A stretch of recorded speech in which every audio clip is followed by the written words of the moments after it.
I knew he was going to screw us the second he winked at me during the quarterly audit review, like we were co-conspirators in some frat boy startup fantasy, instead of a regulated financial services firm with a $500 million in client assets on the line.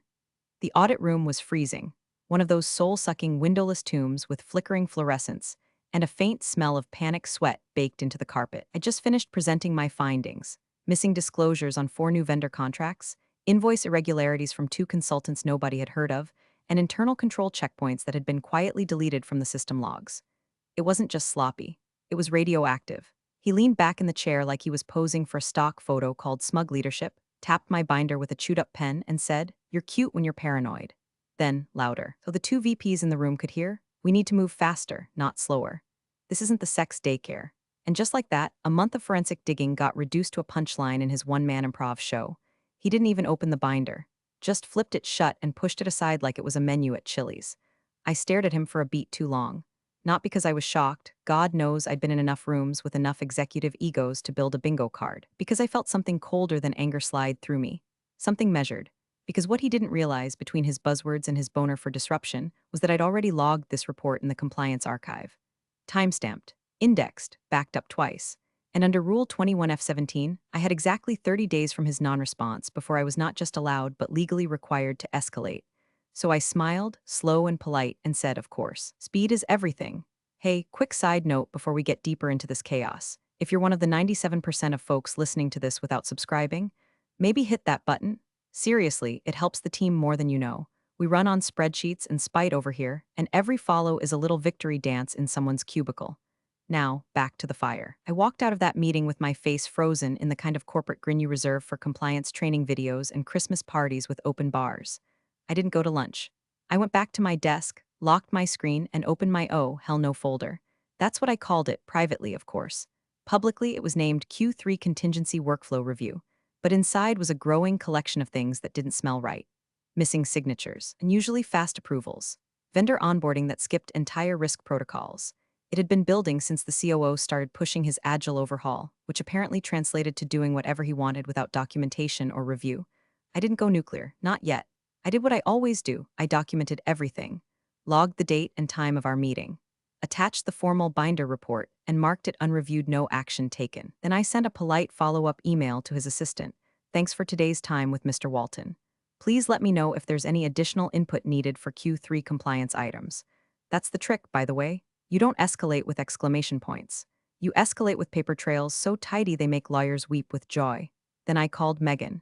She was 2 years ahead of me at Georgetown Law, now a senior regulatory attorney with enough firepower behind her name to make any compliance department sit up straight. We'd worked on a whistleblower training module together back in 2015 and kept in touch. I didn't say much, just asked her what her schedule looked like over the next month and whether she still had contacts at the commission. Her pause told me she understood more than I was saying. I hung up the phone and leaned back in my chair. The office buzzed around me, phones ringing, keyboards clacking, the distant warble of someone reheating fish in the break room microwave. Nobody had any idea that the fuse had been lit, and the man holding the match had just tossed it over his shoulder and walked away whistling. I gave him 30 days. No more, no less.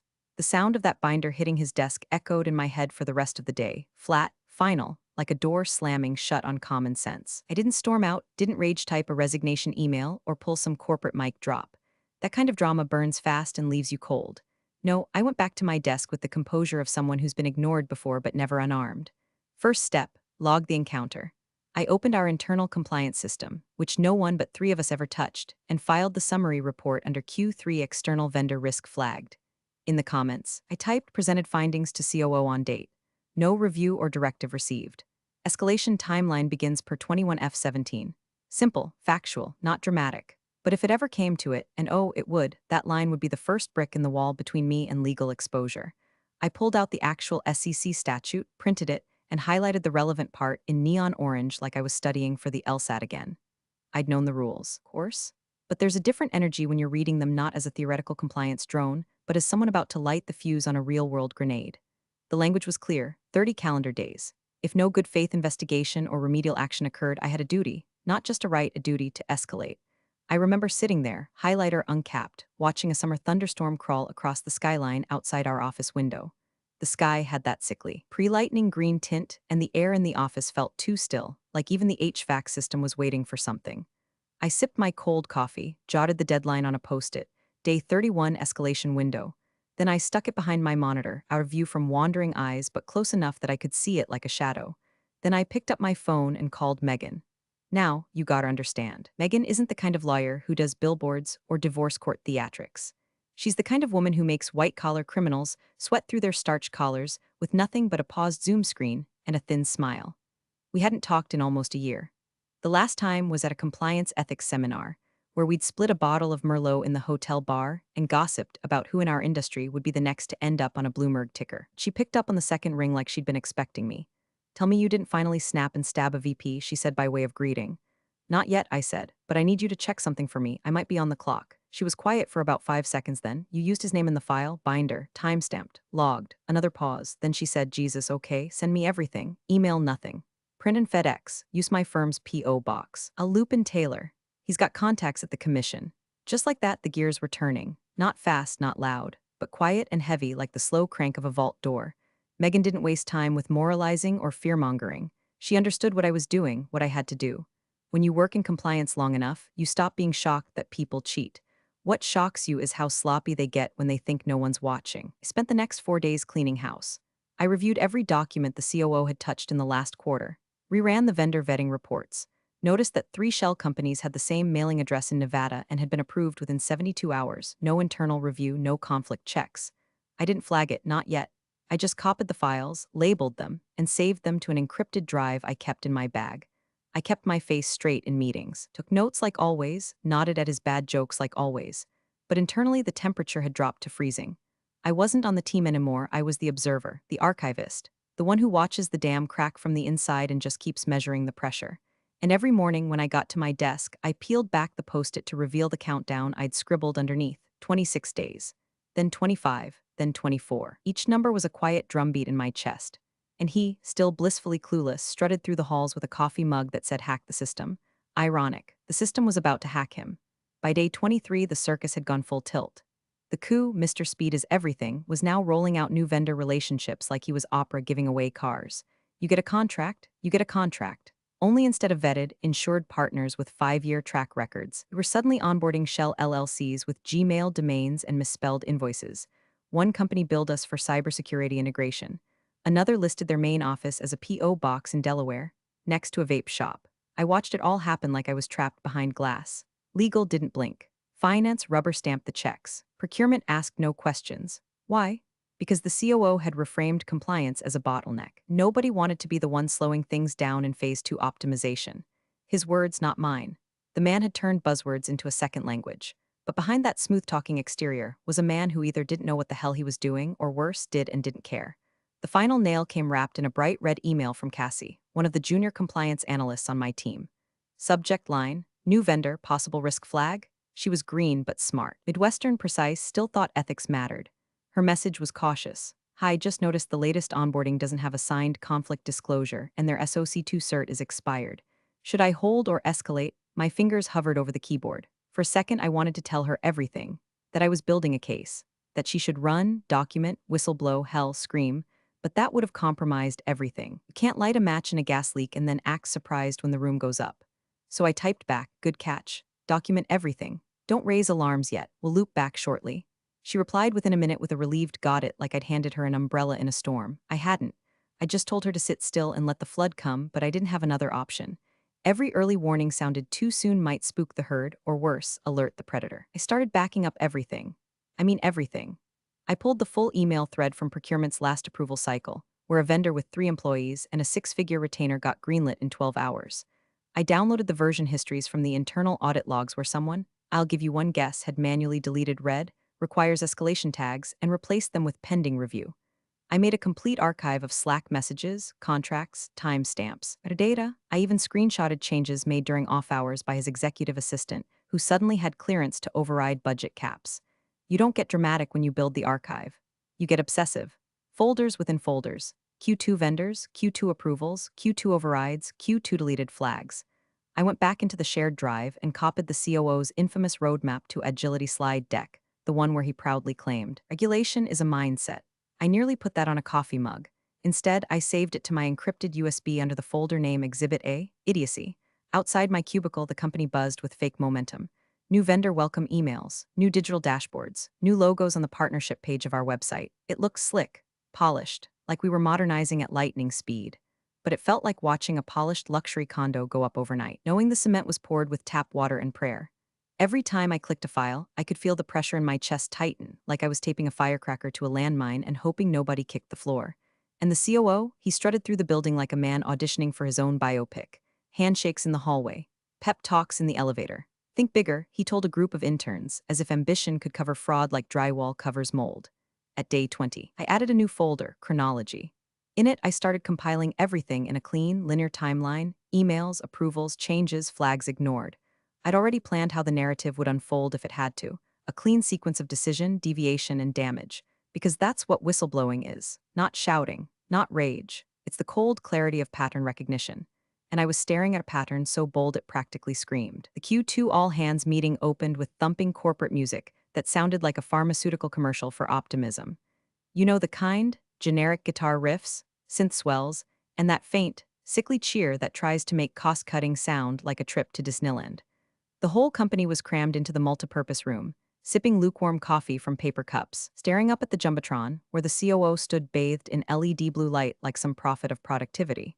He grinned like a man who'd never had to explain an audit finding to the SEC, then clicked to his first slide. Q2 velocity gains 37% increase in onboarding speed. That number hit the screen like a cymbal crash, and half the room clapped reflexively. I didn't. I just stared at the asterisk next to velocity and wondered if anyone would bother to ask what it actually meant. I already knew. It meant approvals were being rubber-stamped in bulk. It meant compliance fields were left blank or skipped entirely. It meant speed was being measured by how fast you could blow past internal guardrails without tripping the system alerts I'd helped design. He kept going, throwing numbers around like confetti at a parade. Vendor expansion doubled quarter over quarter. Operational agility unlocked $400K in projected savings. Each line landed with the smug confidence of a man who'd never had to carry a legal binder into a deposition. I scanned the faces around the room: finance analysts, project leads, operations managers, and I could see it, the polite confusion in their eyes. That subtle tension when you know something's off, but everyone's clapping. You keep clapping too. There was no mention of the 3 vendors whose invoices were delayed because they hadn't cleared background checks.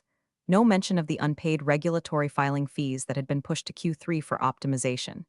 Definitely no mention of the ethics complaint someone in procurement had filed and then mysteriously withdrawn 2 days later. What he did mention, with far too much glee, was the upcoming Phase 3 optimization initiative, also known as layoffs. We're leaning down to level up, he said with that nauseating grin. Every dollar we save is a dollar we reinvest in innovation. Which sounded great until you realized the dollars weren't being saved, they were just being shuffled through a spreadsheet until nobody could trace them. I sat there, my face carved into the exact neutral smile I'd perfected over 15 years of corporate theater. Hands folded, eyes alert, brain screaming. Because what I was witnessing wasn't just a lie, it was a performance of a lie. A falsified, PowerPoint-trapped fantasy sold to a room full of decent people who didn't know they were applauding the matchstick house just before the storm. After the meeting, I didn't go back to my desk right away. I ducked into the records room, one of the last unrenovated corners of the building with a door that still clicked shut like a secret. From my bag, I pulled the encrypted external drive I'd been prepping for weeks. Matte black, no logo, just a single glowing blue light that blinked like a heartbeat. I plugged it into the old compliance terminal, the one not connected to the main network, and began the slow transfer of my most personal files. Not company data, not stolen documents. My documentation, call logs, emails I'd sent, notes on every conversation I'd had with the COO or anyone who echoed his bad decisions. Chronologies of irregularities, paired with screenshots, timestamps, and footnotes. I'd annotated everything like I was prepping for a damn court trial. Because in a way, I was. I didn't know if I'd ever need it. But just in case, I wanted a version of the truth that couldn't be quietly deleted in an overnight system cleanup. As the files transferred, I leaned against the wall and listened to the faint hum of the fan. My hands shook, not with fear, but with the sick tension of restraint, like holding a scream in your throat for days, weeks. The COO's voice still echoed in my head, smug and hollow. We're moving faster, that's the future. He had no idea he was sprinting toward a cliff, and I was the one holding the map. Day 30 came quiet. No trumpets, no lightning bolts. Just another Tuesday on the calendar with too much coffee and not enough sleep. I sat in my office before anyone else arrived, blinds tilted just enough to block the glare off the neighboring building's glass exterior. My heart was thudding like a bass drum, slow and deliberate, as I opened a blank document and titled it simply, Formal notice of concern internal compliance failures. Q2 operational rollout. There was no drama in the language. No accusations. No adjectives. No finger pointing. Just facts, chronicled, footnoted, supported with the kind of detail only someone who spent their life sorting out lies for a living could manage. I referenced dates, attached audit records, cited internal policy codes, and relevant sections of federal regulation. I laid out the chain of negligence like a blueprint, building my case beam by beam.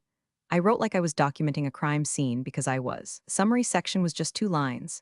This report is submitted in accordance with the whistleblower provisions outlined under SEC Rule 21F17. In light of no remedial action taken by internal leadership as of date, escalation is now both appropriate and required.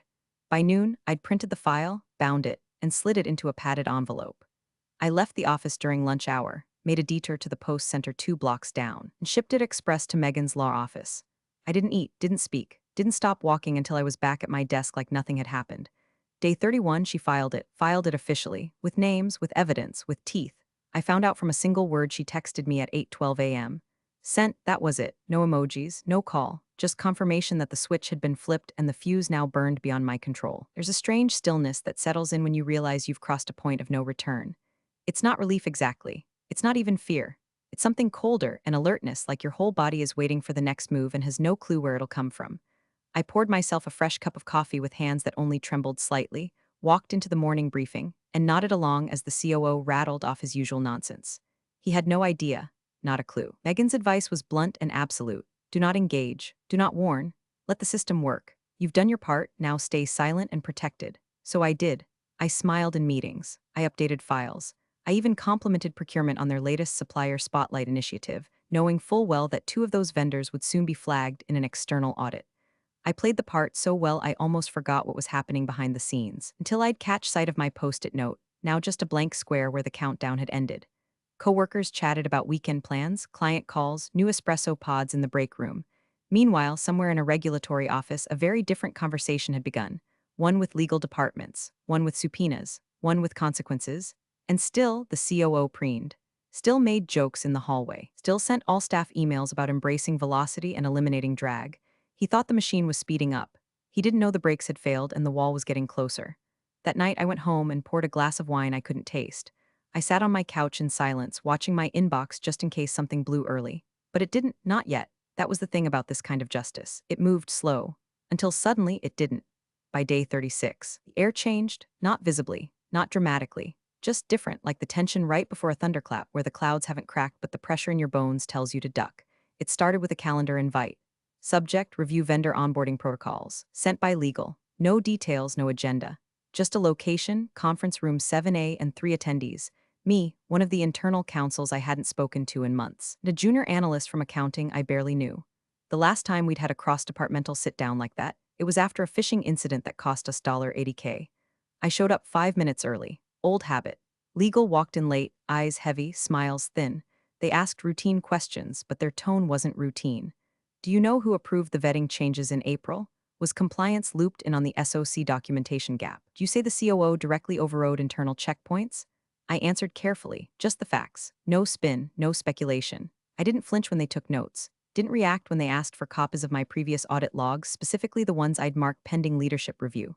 Those were the logs I'd filed right after he tossed my binder aside like it was an old takeout menu. Then came the second signal. The external auditors arrived, unannounced. No buzz. They just appeared, 2 of them at reception, badges clipped to their belts, escorted by HR like royalty. They didn't wear suits. They didn't shake hands. They moved like men who knew exactly where the rot would hide. I watched one walk into procurement with a laptop and a list. The other sat down in IT, asking for admin access to internal logs. By lunch, 2 departments were practically silent. Even the serial oversharer in logistics wasn't narrating his Chipotle order out loud. That same day, Cassie, the junior analyst, slipped into my office and gently closed the door behind her. Her face looked drained, like someone had pulled the color out of her skin. She leaned forward and whispered, "Do you know what's going on?" I held her gaze a beat too long, then shook my head, soft and careful. "Not exactly. Legal just pulled my Slack messages," she said. "From last month, vendor stuff." Her voice dropped. "I think they're building a case." I wanted to tell her the case was already built. The foundation was solid and buried in Megan's filing cabinet under a lawyer's letterhead. But I couldn't say that, not yet. "You're doing everything right," I said instead. "Just document. Keep your head down." She nodded but didn't look comforted. She left without another word. By Thursday, the whispers had begun. Not full gossip, just fragments. Have you noticed? Did you see that calendar hold? Is it weird that? They moved through hallways like drafts under a door. Quiet but everywhere. And through it all, the COO kept strutting. In the executive meeting, he cracked jokes about audit season like he was talking about spring cleaning. When someone asked why our Q2 vendor report hadn't gone out yet, he waved it off with a chuckle and said, "Data's still simmering. Let's not serve it undercooked." The room laughed. I didn't, because I knew what was actually cooking. He hadn't even felt it yet. That was the most surreal part. He was still living in the version of the company that worked for him, where speed was currency, rules were for interns, and compliance was a formality, not a firewall. He hadn't noticed that the machine was slowing down, that the gears had started grinding, that people were no longer looking him in the eye when he spoke. But I noticed. Every email from legal came faster. Every file access request from IT came tighter. There was precision in the silence now. I started keeping a bag packed in my car, just a change of clothes and a hard copy of my archive, sealed in a waterproof folder. Not because I thought I'd be fired, because I wanted to be ready, for whatever came next. I could feel the storm building behind the curtain, and when it finally hit, I wanted to be standing where the lightning struck. The email hit my inbox at 6:47 a.m. sharp. Subject: Leadership sync attendance required no pleasantries, no coffee emojis, just a time, a Zoom link, and the words executive legal liaison will join for clarification. That was code. HR speak for someone's about to be nailed to a corporate cross. I stared at the screen, heart rate steady, mind already moving. This wasn't one of the COO's swagger-filled stand-ups or some chest-thumping team huddle. This was a summit, a word reserved for damage control when someone up top realizes the plane's losing altitude and no one knows who touched what. 10 minutes later, the executive Slack channel lit up like a Christmas tree. Did you get this? No agenda? Legal on a sink? Nervous humor, shallow jokes, people tossing out theories to cover the sweat. I didn't reply, just closed my door, pulled down the blackout blinds, and opened the drawer I hadn't touched in over a week. Inside was the final folder. Physical, tactile. Black mat with a red tag, not a digital backup, not a cloud-stored file. This one was real, something you could slam down in a boardroom and say, "Here, read this." Then run. It held the final chronology, the signed correspondence logs, the pre- and post-manipulated approval timelines, and at the very bottom, the notarized receipt of Megan's federal filing, the bullet that had already left the chamber. At 8:02 a.m., I got another email, no subject, no header graphic, just one line, meeting request CEO, urgent, confidential, no attendees, 10 o'clock a.m., I read it twice, once as an employee, once as a chess player. Then I picked up my phone and called Megan. She answered instantly. No hello, just they moved faster than I expected. They're calling me in, say nothing except what's already in writing. Bring the archive, keep your voice steady. I told her I had a folder. She laughed, just a breath. Of course you do. Are you available at 10 o'clock? She didn't hesitate, put me on Zoom. I'll speak if needed. I hung up, closed my laptop, and stared out the window for a full 60 seconds. Down in the lobby, people were already gathering for the summit. You could tell something was off by the way they moved. No side conversations, no phones out, no coffee in hand. Just stiff bodies, uncertain glances, and that corporate sixth sense that told them someone's crown was about to fall off. The COO arrived 5 minutes late, which was on brand. He had that forced calm about him, shirt collar slightly askew, tie a little too tight, trying to fake confidence through clenched teeth. He still made a dumb joke when he walked in, something about lawyers crashing the party. No one laughed this time, and then the door shut. I wasn't in the summit. I wasn't supposed to be. That's what made it perfect. At 9:45, I walked into the executive wing. No folder in hand, just my laptop and the small USB drive clipped to my keyring. The receptionist gave me a look like she knew something had cracked but didn't know which wall would fall first. At 9:59, I knocked once on the CEO's office door. He opened it himself. His face was pale, not sick shaken, like someone who'd just been handed a map of the minefield they'd been dancing across for months. He nodded me inside. The conference table was empty except for a laptop already logged into Zoom. Megan was waiting, calm, composed, looking like she'd already written her post-mortem press release. She gave a little wave, "Hi there." The CEO shut the door, sat across from me. He didn't say hello. He said, "We have a serious problem." And I said, "Yes, you do." The boardroom was too quiet. Not the kind of quiet that comes from respect, but the thick, clinical kind that feels like it's been scrubbed down with bleach and lawyer sweat. The blinds were drawn. A carafe of untouched water sat at the center of the table like a peace offering no one believed in. The CEO sat at the head, sleeves rolled to the forearms, tie loosened but not removed, performing casual, like it might soften the blow he was about to swing. He slid a printed document across the polished mahogany. I didn't touch it, I'd already read it, twice. The top read, Notice of Federal Regulatory Action Informal Investigation Initiated. Below that, a case number, and 3 names bolded in black ink. Mine was not one of them. He tapped the page. This came in late yesterday. I'm told you've already seen it. I nodded once. Through counsel, he blinked. Just once, like a man realizing the oxygen's thinner than he expected.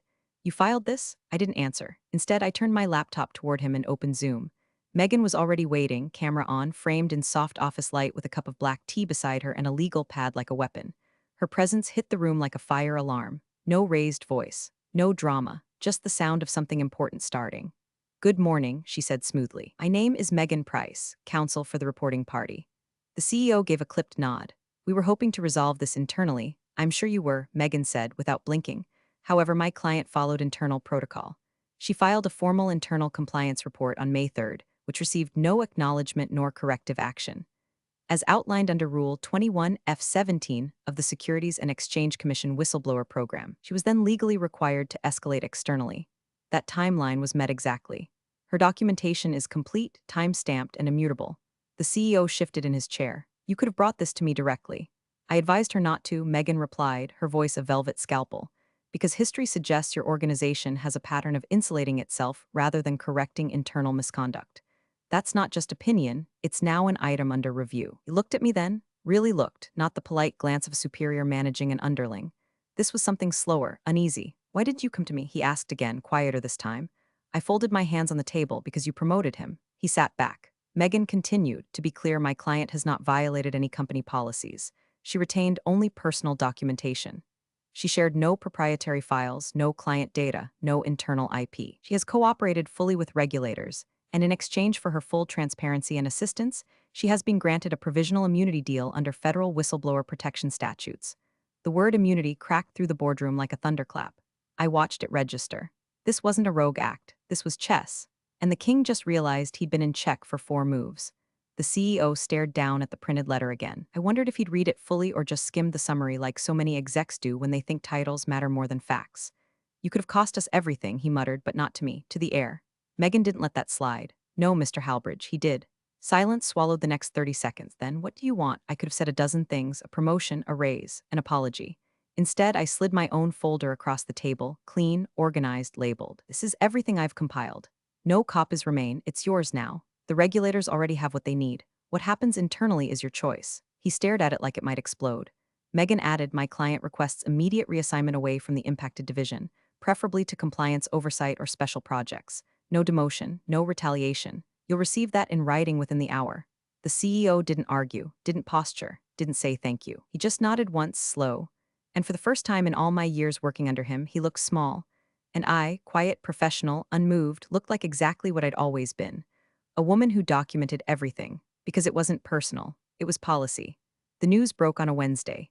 An internal email marked confidential executive leadership only hit inboxes just after lunch. Most didn't even have time to finish their microwaved leftovers before the company Slack lit up like a brush fire. One sentence buried in paragraph 3 of the legal disclosure did all the damage. A fine of $750,000 has been assessed due to confirmed compliance failures related to vendor onboarding procedures. Responsible party identified. Chief Operating Officer, G. Walton. No spin, no cushion, just a direct bullet to the temple of his legacy. By 2:00 p.m., his assistant was spotted cleaning out his office. By 3:15, the internal press release hit the general channel. Effective immediately, COO Walton has chosen to resign to spend more time with his family. We thank him for his service and wish him well in his future endeavors. Corporate euphemism at its finest, like slapping a bow on a crime scene. The fallout came fast. 2 procurement directors were placed on administrative leave. The finance lead who approved half the shady vendors stepped away for personal reasons. IT got put under new oversight. The executive team went quiet. Meetings were canceled. Smiles disappeared. Suddenly everyone remembered how to CC legal. And me? I stayed put, at least for the rest of that week. The CEO called me into his office on Friday. No Zoom, no folder. Just me and him in the room where this whole mess started. He stood when I entered, rare for him, and gestured to the chair across from his desk like he was inviting me to take communion. I read everything, he said. I didn't answer. I've submitted your reassignment request. Special projects, full salary, same clearance. No change to seniority. I nodded once. He hesitated. Then, you did the right thing. I met his eyes. No, I said. I did the necessary thing. He looked like he wanted to say more, some blend of apology and self-preservation, but thought better of it. I didn't wait for his hand. Just stood, turned, and left him alone in his corner office with the expensive view and the suddenly very short memory. By Monday, my nameplate had moved. A smaller office, but quieter. No traffic, no stairs, just the hum of fluorescent lights and the satisfying weight of clean files in my drawer. Cassie stopped by midweek, slid a sticky note under my door with nothing on it but a drawn flame and a smiley face. I pinned it to my monitor and kept working. That Friday, Megan and I met at a bar 2 blocks from her firm. Old haunt, too dark, too loud, too perfect. She ordered whiskey. I got wine this time, could finally taste it. We didn't talk about the details, didn't rehash strategy or celebrate like we'd won a trophy. It wasn't that kind of victory. But as she raised her glass, she said, "You still think it was worth it?" I leaned back, the buzz of vindication low and slow in my veins. Thought about the binder, the post-it countdown, the folder I'd handed over without blinking. Then I said, quiet and clear, "Sometimes compliance is revenge," and we clinked glasses. No toast, no smile, just closure. Big thanks for watching, you sneaky seniors. Subscribe to keep the coffee pot brewing revenge. Your ex-colleagues won't know what hit 'em.